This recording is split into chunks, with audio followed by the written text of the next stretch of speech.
Si bien la idea de un genio asesino como Hannibal Lecter es pura ficción, muchos asesinos seriales han sabido desenvolverse lo suficientemente bien como para pasar por personas comunes y evitar sospechas durante años. De hecho, algunos de ellos han logrado ser lo suficientemente encantadores como para salir en la televisión sin que nadie lo sospechara, y ha sucedido más veces de lo que crees.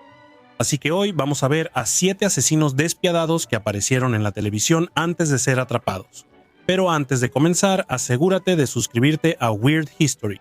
Después de eso, deja un comentario y dinos sobre qué otras curiosidades de la cultura pop te gustaría escuchar.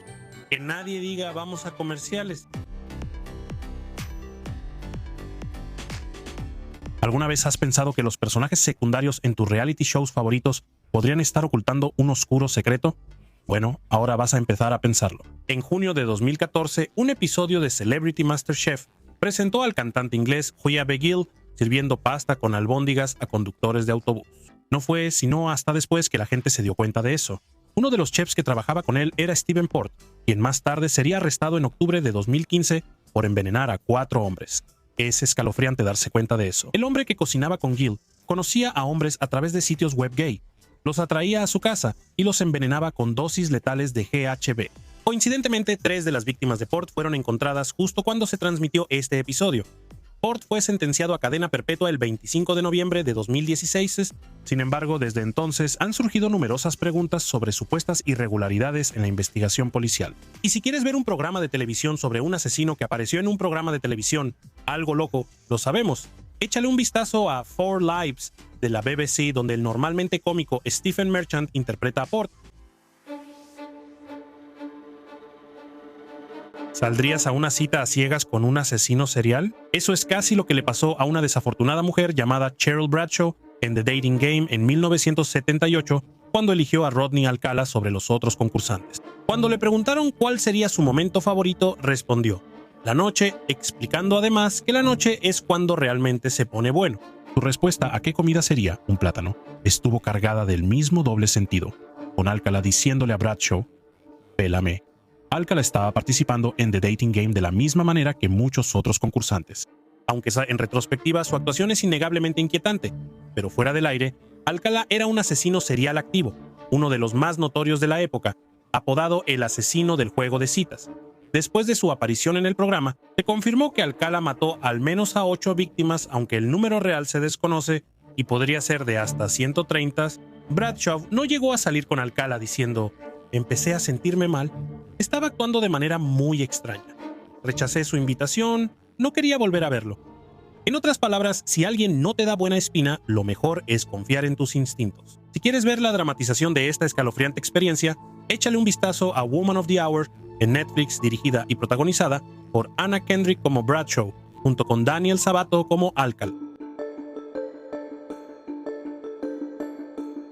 También conocido como el asesino BTK, Dennis Rader fue un notorio asesino serial que estuvo activo en el área de Wichita, Kansas, desde los años 70 hasta los 90. El asesino BTK era especialmente hábil para mezclarse entre la gente, y cuando finalmente fue capturado y acusado de 10 cargos de asesinato en primer grado, su comunidad quedó impactada. Tenía una esposa que no tenía idea de su horrendo pasatiempo, e incluso era el presidente del consejo de su iglesia local. A principios de la década de 1990, Rader trabajaba como capturador de perros e inspector municipal en Park City, Kansas, y dio una entrevista en las noticias locales, hablando sobre ataques de animales. Al ver el video, es difícil imaginar que Rader fuera un notorio asesino serial. Parece una persona común y corriente, de voz suave y el típico estadounidense promedio.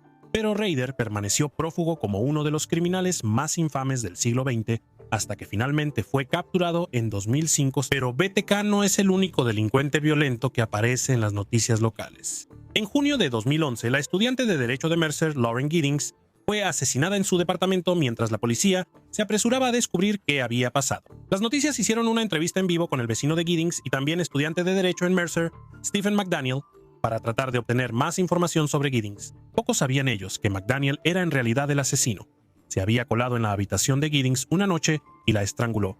Luego intentó deshacerse de su cuerpo. Durante la mayor parte de la entrevista, McDaniel se muestra tranquilo, pero es muy evidente que se pone nervioso en un momento. El equipo de noticias revela que el cuerpo de Giddings había sido encontrado en un contenedor de basura cercano. Para ser un hombre que estudió Derecho, hizo sorprendentemente poco esfuerzo por encubrir su crimen. El 22 de diciembre de 1985, John Cooper asesinó al millonario agricultor Richard Thomas y a su hermana Helen en su casa. 4 años después, Cooper apareció en el programa de concursos de dardos Bullseye. No ganó, lo cual, según los psicólogos, lo habría enfurecido muchísimo. Un mes después, le quitó la vida a 2 personas más, Peter y Wenda Dixon, con una escopeta. Su aparición en Bullseye, que llevó a que lo apodaran el asesino de Bullseye, en realidad ayudó a las autoridades a probar que él era el asesino. Durante el programa, Cooper habló sobre lo hermoso que es Pembrokeshire, que es donde los Dixon fueron asesinados, y se usaron imágenes de Cooper para compararlas con un retrato hablado del principal sospechoso en el asesinato de los Dixon. Para la policía, eso debió haber sido un... ¿cómo se dice? Cuando le das al blanco. En el centro. Ya me acordaré. Este ex concursante de Jeopardy fue arrestado casi 2 décadas después de que su esposa muriera en circunstancias misteriosas. ¿Quién es Paul Curry? Para participar en Jeopardy tienes que ser bastante inteligente, lo que podría explicar en parte cómo el campeón de Jeopardy, Paul Curry, se salió con la suya tras cometer un asesinato durante más de una década. La esposa de Paul, Linda Curry, fue encontrada muerta en 1994 y la autopsia reveló que murió por envenenamiento con nicotina, aunque ella no era fumadora. Paul intentó cobrar más de $500,000 del seguro de vida después de la muerte de su esposa. Bueno, tal vez no era tan inteligente. Paul Curry pensó que se mantenía un paso adelante de la policía durante bastante tiempo, pero resultó que las autoridades solo se estaban tomando su tiempo y siendo minuciosas. Les tomó 16 años a los fiscales construir un caso contra Paul, hasta que finalmente fue arrestado en 2010, después de haberse mudado y vuelto a casar 4 años después. Fue declarado culpable de asesinato en primer grado y fraude de seguros. El programa de noticias 48 Hours hizo un episodio completo sobre la investigación. Titulado To Catch a Genius, tal vez debería haber ido a la rueda de la fortuna en su lugar. ¿Cómo pudo un atractivo, exitoso y adinerado desarrollador inmobiliario y estrella de reality shows resultar ser un asesino a sangre fría?